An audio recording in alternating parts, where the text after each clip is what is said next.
This is Captain Lyman from Camden, Maine. If you've been thinking about taking your boat south to the Caribbean for the winter, or crewing on someone else's boat that's heading in that direction, this short video is an introduction to what an offshore voyage is like. Now, hundreds of yachts make this 1,500-mile voyage each fall, out into the Atlantic, crossing over the Gulf Stream, and through the Bermuda Triangle to the winter cruising grounds in the Caribbean. It'll take a little more than 2 weeks to make this voyage, and there'll be some delightful trade wind sailing along the way, as well as some challenging conditions to deal with. I've made this round-trip voyage from Maine to the Caribbean more than a dozen times, and the video in this program came from those voyages. The crews of these yachts are going along for the experience, and they include family and friends, but also members of OPO, Offshore Passage Opportunities, which is a crew networking organization that puts crews together with captains and owners that are taking boats south and looking for people to join them. Most of these yachts will join a rally. There are 3 of them that leave the east coast of the United States for the Caribbean. The one we're going to talk about first is the North American Rally to the Caribbean, the NARC. It leaves Newport, Rhode Island in the fall. Here, Newport, the rum line is 640 miles down to Bermuda, crossing the Gulf Stream in here. Then a few days in Bermuda of reprovisioning, sightseeing, resting up, and fixing gear. And then they leave with a good weather window on the 800 to 900 mile voyage down to the Caribbean, which is out of the British Virgin Islands, St. Martin or Antigua.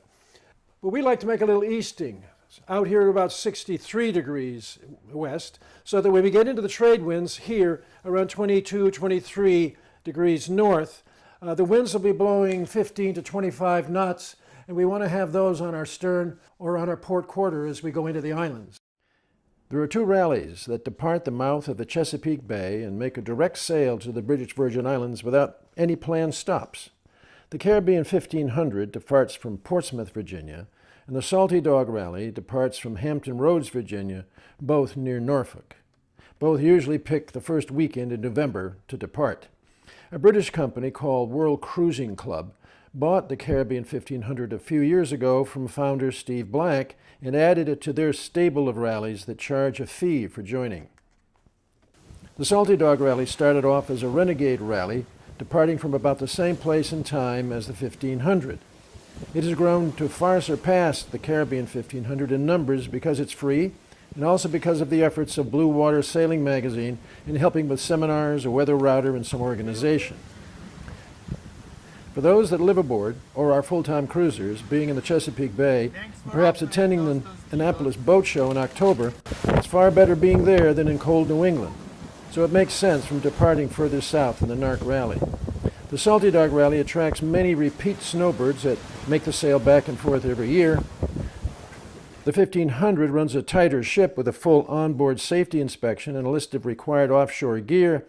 The Caribbean 1500 might be a good fit for those venturing offshore for the first time and want a little more guidance and hand-holding. They do charge a fee, which covers the expenses of their team of yellow shirts, who are on hand to help with most any problem. The NARC Rally was started in the year 2000 when Hank Schmidt of Offshore Passage Opportunities was moving a fleet of Swan charter boats from the Newport, Rhode Island area to the French side of St. Martin, and he invited other boats to join them. The rally is free because it helps create more opportunities for Offshore Passage Opportunity members. A forecast for the route is provided by Weather Routing Incorporated, and there are discounts and socials, but there's no safety inspection. Since the rally starts 200 miles further east and is divided into 2 legs, some people would argue that this is a better opportunity, especially if you're departing from New England or the New York area. To give you an idea of what it's like on one of these voyages in the NARC Rally from Newport to Bermuda to the Caribbean, I put together this short video. A dozen or more yachts gathered at the Newport Yachting Center in late October to provision and prepare the boats and the crews for the offshore trip. There's a skipper's meeting at the Seamen's Institute in Newport just prior to departure. Hank Schmidt, who organizes the NARC Rally and also is the president of Offshore Passage Opportunities, gets together with meteorologists from Weather Router Incorporated, which is the weather service that we use for the NARC. They provide a package of detailed information on the weather we can expect, the wind and seas, the Gulf Stream crossing, what we can expect as we near Bermuda. NARC Radio Net, this is the yacht Tashtega, a lucky lady. Each of the rallies, including the NARC Rally, have their own radio net. This keeps yachts in daily touch with each other, sharing positions, information on weather and local conditions, in addition to the social interaction that all sailors enjoy. Boats and even individual crew members may take along a personal tracker. These small electronic devices send up the yacht's lat-long position to a satellite every few minutes, which then sends down the position to a web page for the folks at home to keep track of your progress across the open ocean. There are two I'm familiar with. There's the Spot and the InReach. The Spot provides just a position, where the InReach, developed by DeLorme but recently acquired by Garmin, not only uplinks your position, it can also be used as a messaging device to send short text messages home or to request assistance. The Gulf Stream crossing is always something every yacht skipper has to contend with. We're going to spend a little bit of time discussing that because it is a major part of the voyage.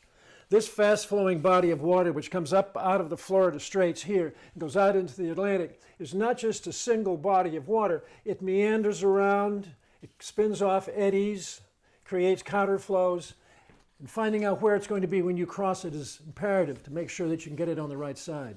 If you get into the wrong side of the current, it's going to take about 2 or 3 knots off your boat speed.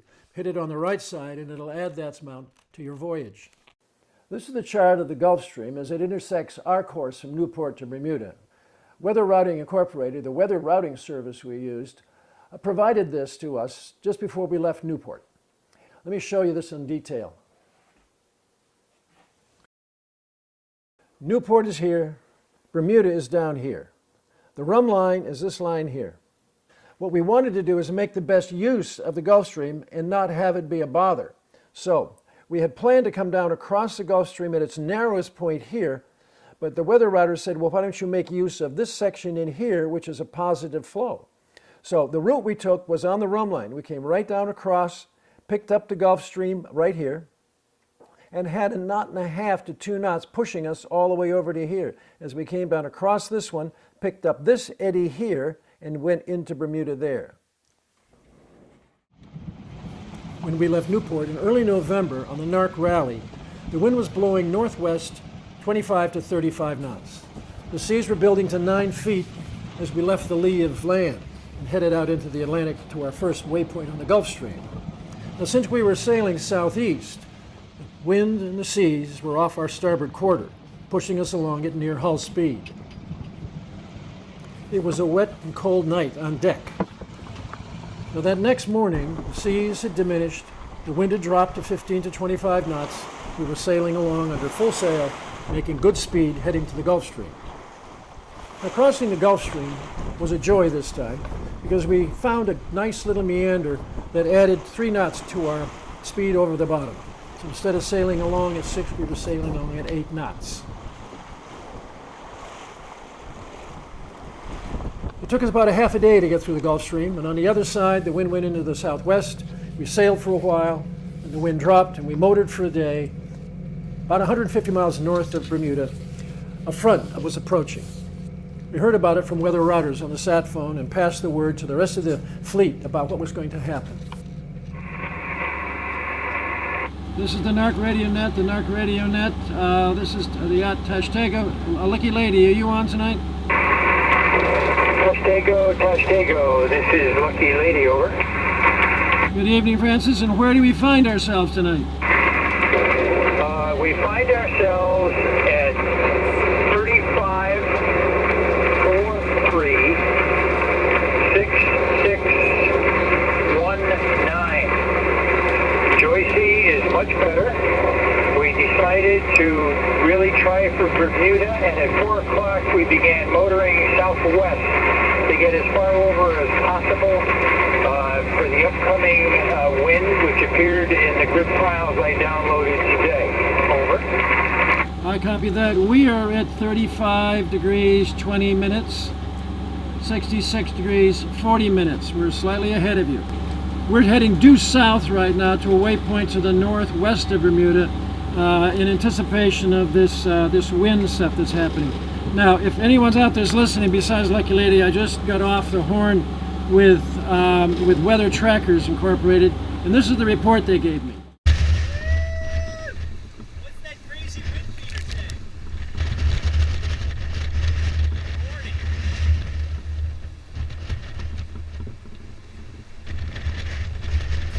We could see the clouds gathering behind us on the afternoon of Friday, so we shortened sail.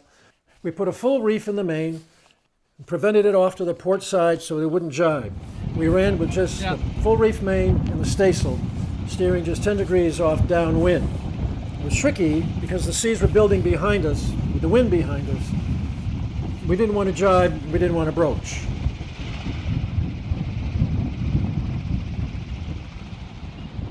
So the crews had their handfuls, steering the yacht and keeping it directly on course. The wind blew up to 40 to 50 knots, but this only lasted a few hours. As the front passed over us, we were left wallowing in confused seas. We jibed over, raised full sails, and headed to Bermuda. A.J. Smith, one of the skippers on another boat in the NARC, shares his crew's encounter with the frontal passage as they were nearing Bermuda. Coming in here, we called Bermuda radio about 5 a.m. on Friday. We were trying to get in before a gale that was forecast, and it hit us right after that. So we had some big seas right off of Kitchen Shoal. We were about 10 miles out, and it took us maybe 6 hours to get to the cut.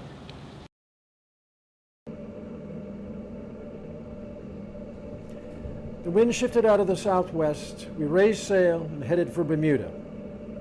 As we neared St. George's Harbor, we dropped the sails, prepared the boat, and motored through Town Cut into the harbor on the island of Bermuda, 5 days out of Newport. Bermuda is not only a welcome stop after a challenging voyage, it's a world-class yachting destination all by itself. It was the site of the 2017 America's Cup, which Offshore Passage Opportunities was a part of, hosting the Rally to the Cup, which brought boats, owners, and crews to the island for the races. Bermuda is also a delightful island all by itself. The weather is warm, the people are nice, the villages are colorful. It's not just a great stop on the NARC, but a great place to visit all by itself. First stop is Ordnance Island to clear customs and immigrations. For those boats in the NARC Rally, the $35 per person entry fee is waived. Once the paperwork is done, you have the option of where to park the boat. Anchoring out, as we said, is free, and there's plenty of room. Bermuda Yacht Services has a large welcome center on Ordnance Island with Wi-Fi, a lounge, lending library, and a helpful staff on hand. BSA also manages the dock spaces in St. George's at the commercial docks, but there's also stern-to docking on Ordnance Island, or you can elect to raft up with other yachts inside Ordnance Island right in the middle of town. Now, don't expect Florida dockside amenities, for this is just Bermuda. Many of the rally boats will tie up at the St. George's Dinghy and Sports Club at the east end of the harbor. There's a coin laundry, free Wi-Fi, water and ice, a bar with pool tables, and lots of swapping of stories at the end of the voyage. The NARC holds a social hour at the Dinghy Club with a banquet when the rally arrives. Then it's time to fix gear, repair torn sails, do some sightseeing, shopping and provisioning. There are pubs in the village along with restaurants, shops and bookstores. The tourist office is right on the dock and can help with transportation and places to see. There are a few banks in St. George's for cash withdrawals, but the ATM dispense Bermuda currency, so if you want US dollars, you have to see a teller. Bermuda is a large island, more than 20 miles long. St. George's is at the north end, with the city of Hamilton right in the middle of the island. There's a bus and ferry service between the two and many of the other villages and settlements on the island. The few days that the rally spends in harbor is not nearly enough time to really explore Bermuda. That would take a week or two, and a summer voyage to the Onion Patch is a cruise all by itself. After a few days of R&R and a new weather forecast, we cleared out of Bermuda Customs, moved the boat over to Darling's, the fuel dock in the middle of St. George's, took on diesel and water, then prepared the yacht for sea. We headed out through Town Cut, back into the Atlantic, raised the sails, turned right, and headed for the Caribbean.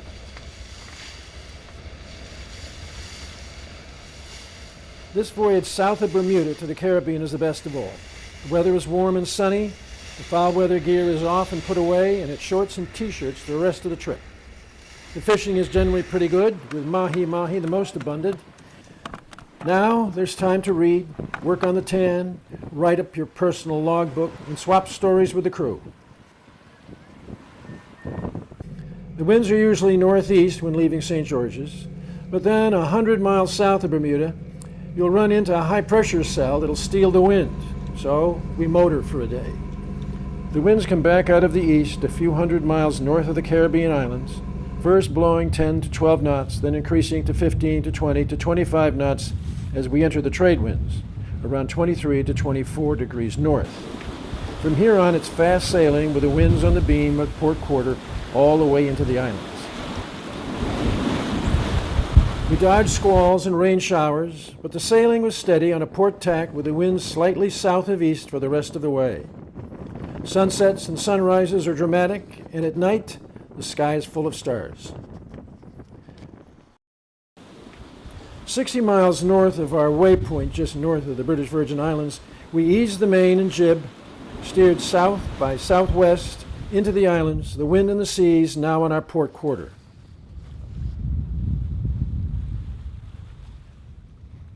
Arriving in the islands is always a thrill, even for those of us that have made it many times before. The 2,000-foot peaks with their halo of clouds emerge out of the haze, announcing that we've made it safely. There'll be customs and immigrations to deal with, phone calls to make telling those at home that we made it safely. The boat will need a good cleaning, and so will we. Well, we've run out of food, and there's no ice, and I could stand with a rum and tonic. For a week, we've not had to take out our wallet, deal with the political situation back home, or with traffic, or with lines at the stores, or even the family. We've been out in the wilderness, far from civilization, in our own little world, with just the crew, the dolphins, and the sea. But we're here now, in the tropics, where the wind blows out of the east between 10 to 20 knots, the water is clear and warm, and the islands are green and inviting. If you've been dreaming about sailing your own boat south to the Caribbean this winter, and are interested in joining the NARC Rally, click on the link on this page, or give us a call. If you're a boat owner or a pro skipper looking for crew, send us your request by email, and we'll post it to our membership. This service is free. If you want a crew on a yacht heading south in the fall or north next spring, there are two options. If you've not been offshore on an extended voyage before, look at our SWAN program. There's a video and information on this website. But if you're an experienced sailor looking to crew on yacht deliveries around the world, we urge you to join Offshore Passage Opportunities. We send out crew requests weekly, if not daily, and there's a video and information on this website. Whether joining a crew for a race in the Southern Circuit, joining a rally, or an offshore voyage, or yacht deliveries throughout the world, or just around the bay at home, Offshore Passage Opportunities has been putting owners and skippers together with crews for more than 20 years. Call us at 1-800-4PASSAGE or email us at the address on the screen.